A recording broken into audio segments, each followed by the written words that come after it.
Efectivamente, hace 8 días estábamos pendientes cuando se reportaron los hallazgos de las secuencias de unos pacientes que han sido tomados casi 20 días antes acerca de esta situación de Omicron. Y obviamente nos causa una gran preocupación porque las características de la transmisión de estas variantes pues nos causan una gran preocupación acerca de efectivamente tener que retomar algunas medidas que pensábamos que ya habíamos sobrepasado. Entonces, lo primero es recordar un poco el asunto porque vamos a insistir en ello. He hecho una compilación de algunos conceptos claves previos acerca de la manera como el virus infecta las células, sobre todo el epitelio respiratorio, para causar enfermedad. ¿Por qué? Porque en el centro de toda del tropismo del SARS-CoV-2 por el epitelio respiratorio está la proteína S, la proteína Spike, que está en la superficie del virus. Recuerden que esta proteína, cuando uno tiene, que la veíamos ahorita en esta figura, esto es una reconstrucción tridimensional del SARS-CoV-2, estas proteínas de Spike, que son unas moléculas muy grandes que están en la superficie y que le dan el aspecto de la corona cuando se toma una microscopía electrónica del virus, son las responsables de la interacción con un grupo de moléculas que están en las células hospederas. Fundamentalmente ECA2, la enzima convertidora de angiotensina, y TMPRSS2, que es una proteasa que también está en la superficie y que favorece la interacción con esta proteína de Spike e induce la internalización del virus. Esto es muy importante porque si se acuerdan ustedes, todas las plataformas vacunales, excepto la de Sinovac, está basada en inmunizar o con RNA o con DNA en el caso de los adenovirus, o con proteína inclusive completa, o virus completo en el caso de la vacuna de Sinovac. Está basada en inmunizar y generar anticuerpos protectores y células protectoras para Spike, para la proteína de superficie, pensando correctamente en que anticuerpos que están dirigidos contra Spike van a lograr la neutralización, van a bloquear el virus, evitar la infección y la unión del virus a la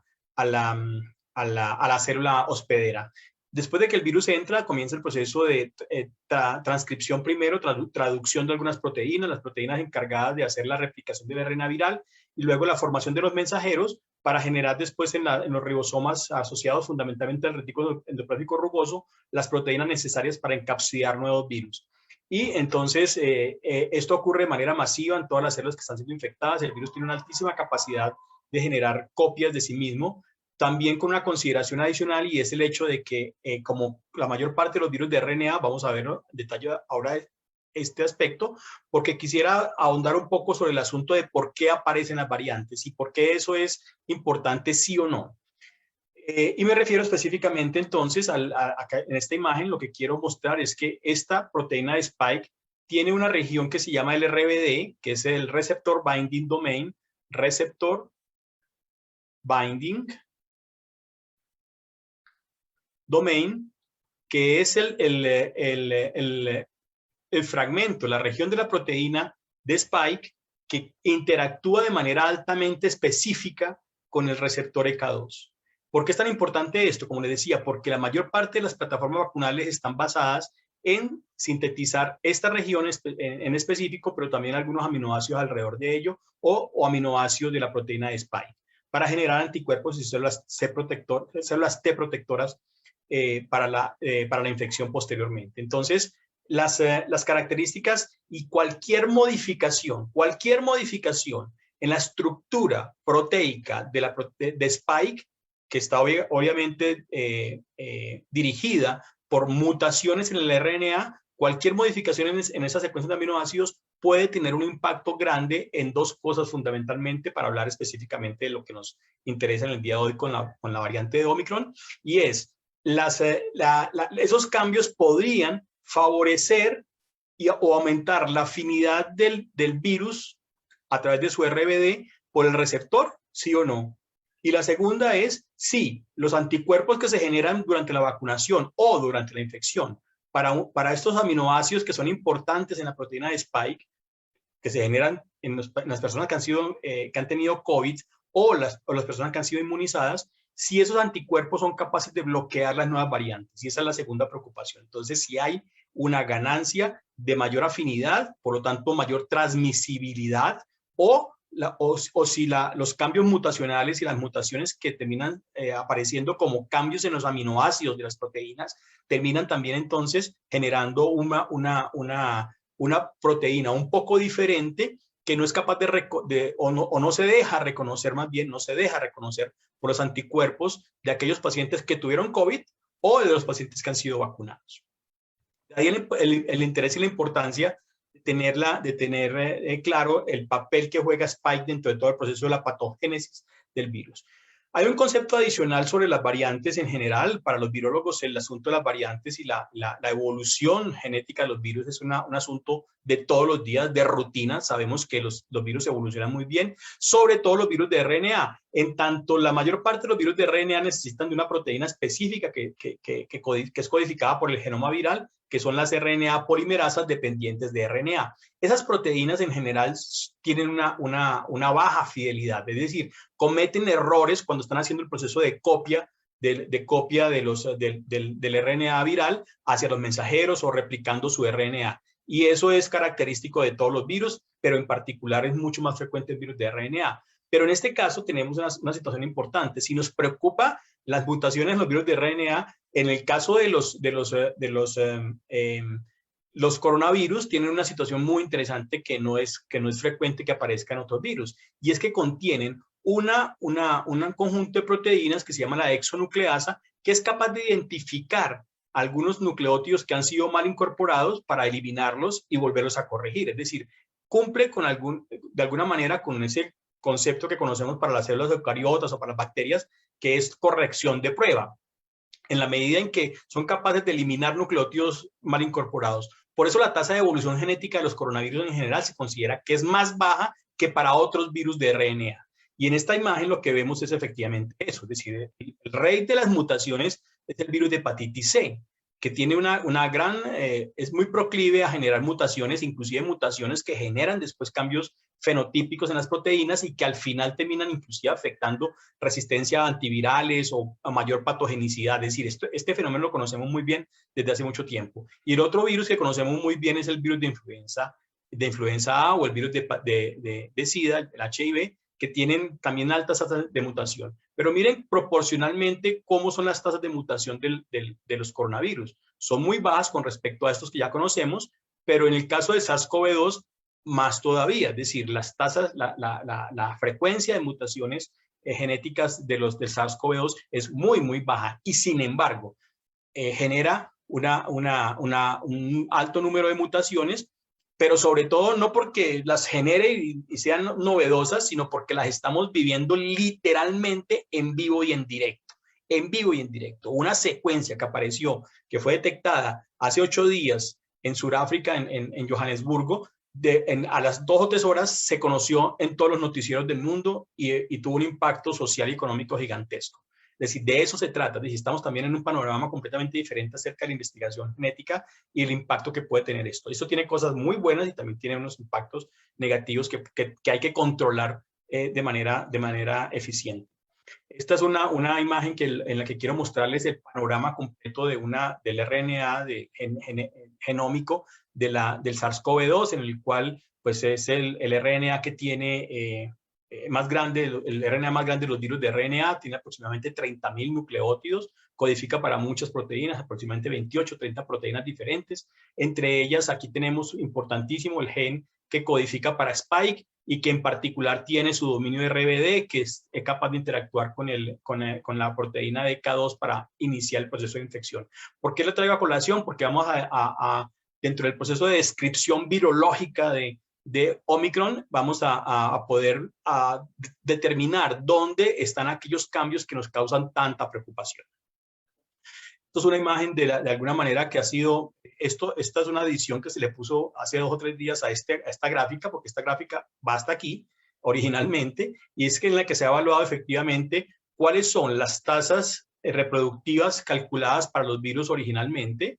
Entonces sabemos, y de hace mucho rato, que por ejemplo que el virus de Wuhan tenía una tasa de transmisión de 1 a 3, una tasa reproductiva de 1 a 3, se pueden infectar 3 individuos por cada individuo infectado previamente, y en la medida en que fueron cambiando y apareciendo las variantes, aparecen variantes que son más transmisibles como alfa. Entonces el R sub 0, el RT, se va corriendo hacia la derecha, pero miren que en general, inclusive con Mu, que es la que circuló y colonizó Colombia en este año, que hasta ahora está siendo reemplazada por Delta, pues tiene unas características especiales. Esta beta tiene un particular interés porque esta variante beta es la surafricana del año pasado, la que apareció en Sudáfrica, que demostró rápidamente que tenía efectivamente que era difícilmente neutralizable, sobre todo por los individuos que han sido vacunados por AstraZeneca. Inclusive en su momento el gobierno de Sudáfrica tomó la decisión de que no iba a vacunar con AstraZeneca hasta que cambió la opinión porque se dio cuenta que efectivamente no importaba los títulos de anticuerpos, es decir, cuánto anticuerpos, es decir, cómo se había cambiado la dilución de anticuerpos neutralizantes, porque lo que se había notado también es que en general, a pesar de que hay una pérdida en los títulos de anticuerpos o neutralizantes, pues la protección para enfermedad grave y para muerte seguía siendo muy alta. Y vemos aquí entonces Delta, y es lo que nos mostró ahorita Carlos, porque Delta en los últimos meses ha sido muy eficiente en transmitirse y en colonizar todos los países, inclusive los países de Sudamérica, que han tenido un periodo como de retraso con Delta gracias a que había circulado masivamente Mu. Entonces, definitivamente aquí hay unas condiciones que están muy bien relacionadas y que tienen que ver con el hecho de esos cambios genéticos que vamos a explicar ahora. ¿Y qué pasa con Omicron? Pues Omicron lo que prevemos, porque tenemos hasta ahora algunos datos parciales sobre el comportamiento biológico y clínico de Omicron. Llevamos hasta ahora 8 días de estar analizando las características de esta nueva variante, y sin embargo podemos predecir algunos de sus comportamientos en tanto conocemos cómo la huella genética de Omicron se parece un poco a la huella genética de estas variantes que estoy mostrando aquí, alfa, beta, gamma, delta, de tal manera que a la final tenemos la posibilidad también de predecir de cómo se podría comportar. Esto, en esta imagen volvemos a ver lo mismo, es decir, vemos cómo efectivamente delta, el índice de reproducción ha permanecido siempre alto independientemente de los meses. En el caso de Mu fue muy alto, pero después se ha mantenido alrededor de 1, mientras que otras variantes se han dispersado mucho más lentamente. Por ejemplo, alfa ya está completamente desaparecida, beta también.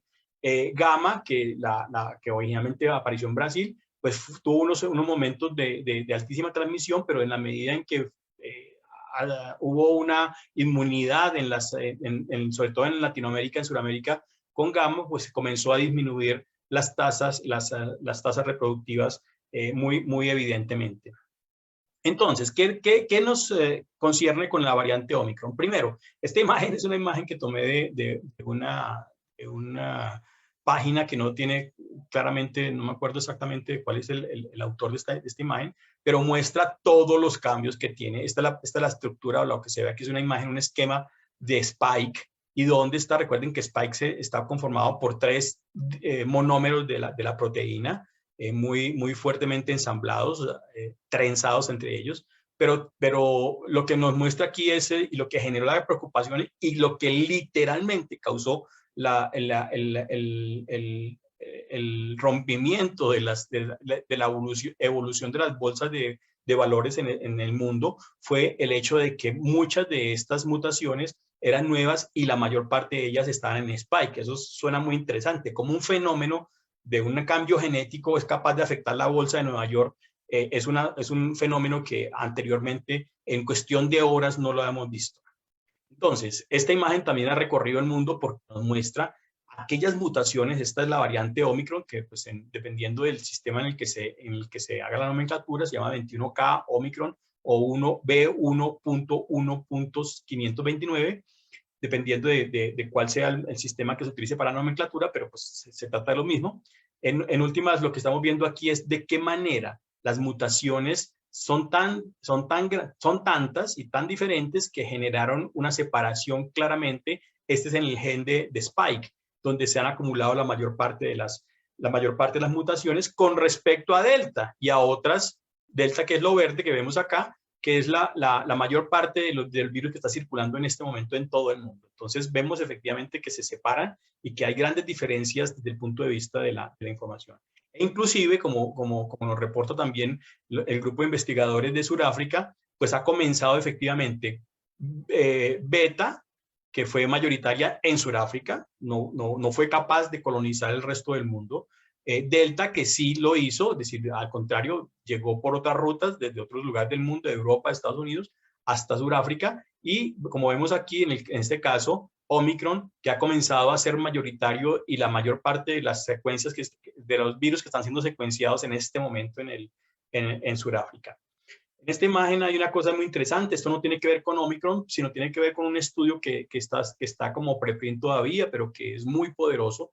Este gráfico yo no sabía que se llamaba así, se llama gráficos de tipo Manhattan, porque me imagino que se asemejan como a un perfil de la ciudad, con los edificios y grandes y pequeños, en los que se muestran fundamentalmente aquellos sitios que son más calientes para mutaciones. Entonces tenemos todo el genoma, el ORF1A, el ORF1B, y aquí tenemos Spike. Miren aquí la altura de estas sombras que nos dicen que las mutaciones son mucho más frecuentes en Spike o inclusive muchísimo más frecuentes en el ORF9B, que lo vamos a ver ahorita. Entonces, si encontramos en particular, después de analizar, esto es un análisis de alrededor tal vez como de 1 millón de secuencias comparando la cepa de Wuhan versus Delta y versus Mu, de tal manera que pudieran identificar cuáles fueron, eso es un algoritmo matemático que detectó cuáles de esos aminoácidos son importantes para la transmisibilidad. Es decir, ¿qué tiene Delta que no tiene Wuhan, la cepa original?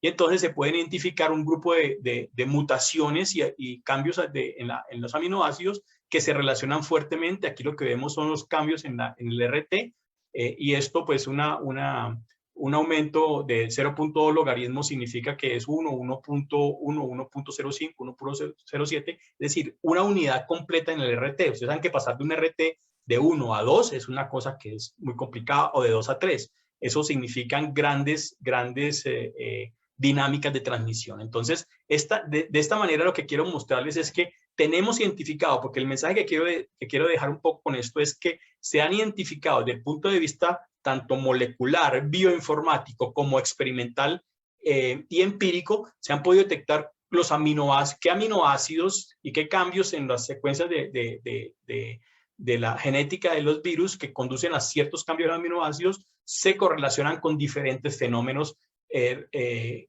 impactan a la enfermedad. ¿Cuáles son esos fenómenos? Fundamentalmente, ya lo decíamos, si tienen mayor o menor afinidad por el receptor. Segundo, si los cambios en los aminoácidos están en sitios que son críticos para el reconocimiento de anticuerpos. Y tercero, si esos cambios también podrían estar mayormente involucrados, por ejemplo, en mayor severidad. De tal manera que a la final lo que nos interesa en últimas es saber si efectivamente esos cambios que están siendo demostrados podrían tener algún impacto biológico y clínico en los pacientes. En este caso, entonces, después de esta imagen es la del genoma completo, ellos hacen aquí un zoom sobre Spike para poder intentar detectar. Ustedes se acuerdan muy bien de la variante D614, que fue la que surgió a los 5 meses de estar circulando el virus en el 2020, en marzo, abril del año pasado. Apareció la D614, que se convirtió rápidamente en una variante universal, altamente colonizante, y después comienzan a aparecer otro tipo de mutaciones, entre ellas hay algunas como la 484, la 501, que han demostrado una y otra vez que son muy importantes para varios factores de los que les acabo de comentar en la patogénesis y transmisibilidad. Entonces aquí vemos otra vez cuáles de los aminoácidos son más importantes y en qué región están ubicados. Si están ubicados en el extremo aminoterminal, ¿por qué? Porque este extremo aminoterminal es el que se relaciona fundamentalmente con aminoácidos que son reconocidos por los anticuerpos, tanto producidos por las vacunas como por los anticuerpos producidos durante la infección natural. En el RBD, mírenlo acá, entonces tenemos la secuencia del RBD, y cuáles de estos aminoácidos, aquí está el 614, el 501, el 439, no alcanzo a ver. Bueno, algunos aminoácidos que son importantes en ese sentido y otros que son en otras regiones, la región de fusión, que también tiene altísimo interés.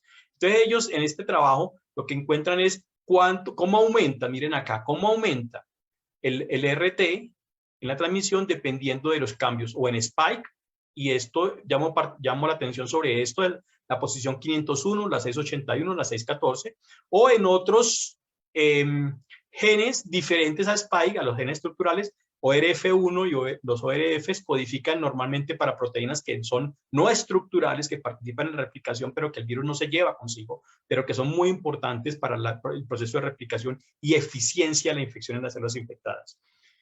Y entonces nos encontramos con esto. Que es una locura, porque entonces lo que vamos a ver, perdón que no estoy viendo la imagen, son 35 mutaciones en spike, 15 en RBD. 35 mutaciones en spike, 15 en RBD. Algunas de ellas que ya conocíamos, vamos a ver cuáles de ellas son comunes. Entonces tenemos algunas que son asociadas al extremo amino terminal, en el que tenemos una que es particularmente interesante, que es la delesión 6970. ¿Por qué? Porque esta es la que le permitió a los grupos de Sudáfrica y originalmente en Inglaterra el año pasado detectar a alfa, porque hay un kit que se llama TACPAT que detecta spike con primers ubicados en esta zona. Por lo tanto, lo que se ve es que la PCR comienza a fallar. Entonces, cuando falla la detección, me detecta los otros genes, pero no me detecta ese, yo puedo decir que es una variante que tiene la delesión 6970. De tal manera, y por eso entonces hoy nos dicen en las noticias que detectar Omicron es relativamente fácil, a diferencia de Delta, porque Delta es parecida a otras variantes y entonces en Spike no se puede detectar. Y en este caso, pues tenemos por PCR, en la PCR clínicamente podríamos detectar fácilmente en aquellas muestras que son positivas para N o para E, pero que no son positivas para S. Entonces decimos efectivamente que es altamente probable que tenga la mutación 6970, que solamente la tiene alfa. Estamos hablando de alfa del año pasado, que también ya está casi que completamente desaparecida de circulación de todo el mundo. Y otras mutaciones, efectivamente, en posiciones, estas de lesiones, 143, 144, 145, que también se asocian efectivamente con algunas dificultades efectivamente que tiene el virus para poder ser reconocido por anticuerpos. Mutaciones en el RBD. Entonces decimos 15 mutaciones en la RBD. Este es el motivo de gran preocupación.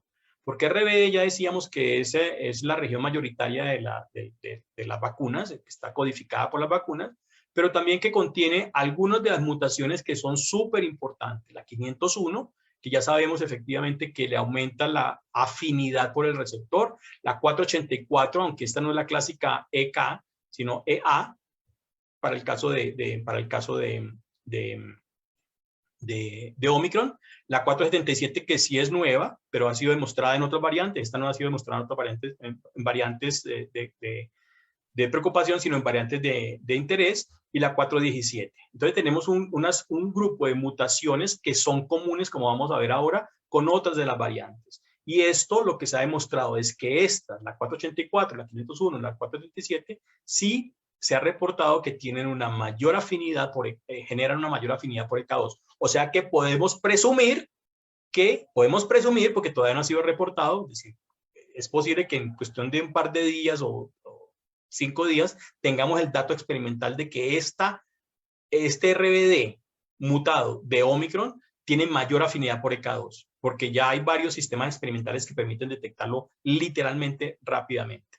Entonces, hay evidencia de que tener esas mutaciones en otras variantes, sean variantes de preocupación como la Delta o variantes de interés como la Mu o la ETA, que tienen estas mutaciones también, pues se sabe que tienen mayor afinidad por EK2, por el receptor. Por lo tanto, entonces se puede presumir que son más transmisibles. De igual manera, las otras mutaciones, la 484, la 417, que tienen impacto negativo sobre el reconocimiento en epítopes en neutralización, tanto en inmunización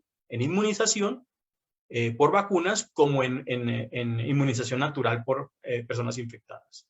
Y tenemos, para completar el panorama, un conjunto de mutaciones que están ubicadas en la región de fusión S1, S2 de la proteína de Spike, que también han sido claramente involucradas. Aquí tenemos la súper famosa 614, tenemos la 681, la prolina por histidina, que genera mayor afinidad y que genera mayor procesamiento por furinas y por otro tipo de proteasas intracelulares que generan también que las proteínas tengan al tener un clivaje mayor y más acentuado, generan también una mejor disponibilidad del RBD para interactuar con ECA2, de tal manera que también terminan aumentando la transmisibilidad, la afinidad por el receptor y el aumento de la transmisibilidad. O sea, en general, tenemos un grupo de mutaciones que son compartidas y comunes con otras variantes, un grupo de mutaciones que son completamente nuevas de las que no sabemos cuál va a ser su impacto. Eso lo conoceremos, digamos, a mediano plazo cuando se hagan los experimentos de explicación estructural acerca del impacto de cada una de esas mutaciones y cambios en aminoácidos con diferentes factores, tanto de anticuerpos como de afinidad por ECA2. Pero en particular, un análisis bioinformático hecho por este grupo de investigadores en esta asociación, lo que se ven es que, desafortunadamente, lo que se ve aquí es que Omicron, las mutaciones en Spike son 37 y afectan el 28% y el 30% de los epítopes de tipo T y tipo B. O sea, sí podría haber una afectación, no lo sabemos todavía, esto es un análisis bioinformático, pero miren la comparación con lo que pasa con beta o con delta. Las mutaciones en delta solamente afectan 8% de los epítopes de tipo T o el 11% de los epítopes de tipo B.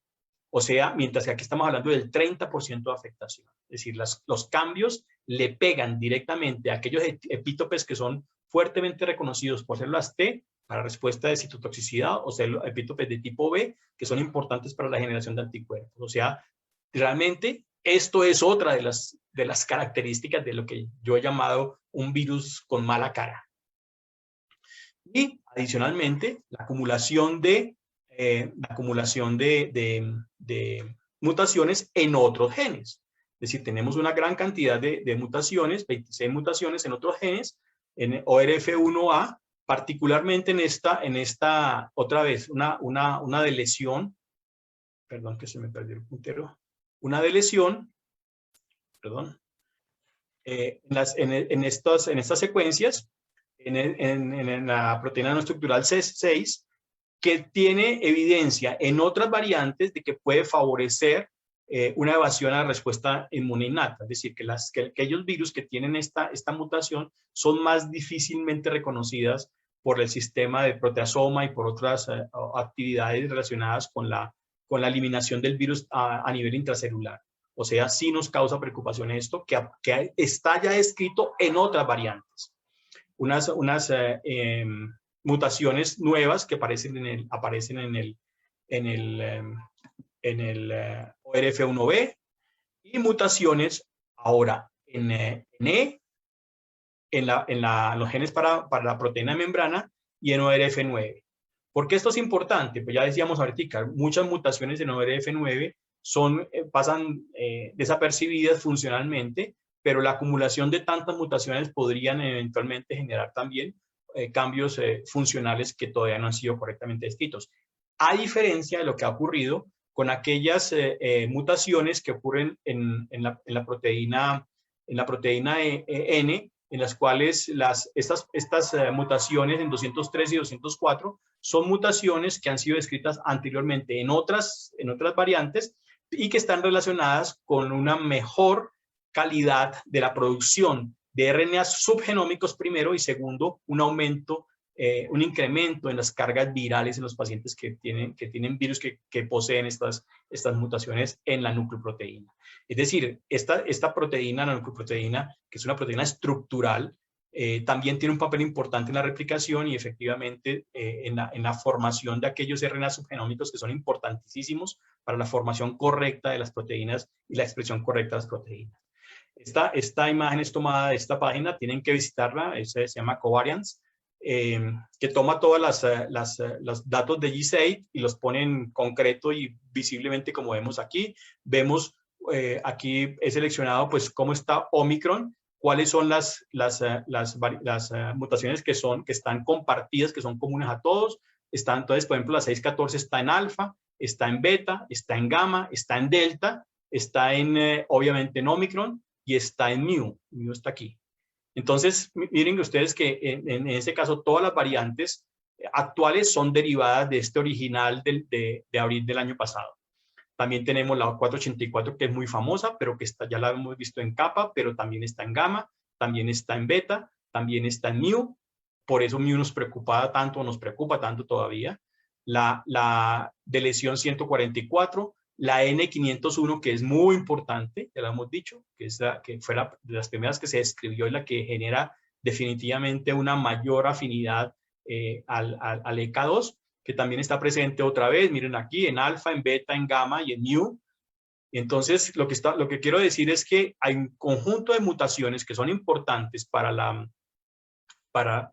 Omicron, que ya las conocíamos y conocemos su efecto porque ha sido estudiado en otras variantes y que nos permiten predecir efectivamente que van a haber algunas similitudes y algunas diferencias en el comportamiento general que vamos a ver efectivamente hasta ahora, porque llevamos 8 días de conocer a Omicron y pues ya hay algunas publicaciones sobre esto. Y las mutaciones en otro sitio. Entonces miren aquí todo el conjunto de mutaciones que nadie más tiene, todas estas de aquí para abajo.